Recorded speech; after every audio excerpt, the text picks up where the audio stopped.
Sa banwasang Dingle, Iloilo, lalaki nga mamunit lang kuntani, aksidente nga nalumos patay. Nakatutok, Daryl Marie Sarmiento. Makaluluoy ang nangin kapalaran sang 30 anyos nga biktima nga ginkilala kay Elmer Macote Jr. sang barangay Sinibaan, Dingle, Iloilo. Ini matapos nga aksidente ini nga nalumos sa Suba. Tuyo lang kuntani sini nga mamunit kahapon sang ugto sang natabo ang aksidente. Ang victim nagtabok sa Jalaur River sa barangay Sinibaan, Dingle para mandakop sang isda, Namunit. Accidentally nga nahulog siya sa madalong nga porsyon sang Suba. Bangod sa mabaskog nga daludo sang tubig, ginanod si Macote kag nalumos. Ana lang ini siya nga nagsabit sa kamay kawayan.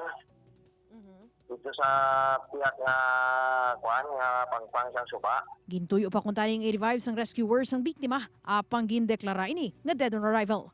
Upod kay Hans Disyerto, Daryl Marie Sarmiento, 1 Western Visayas.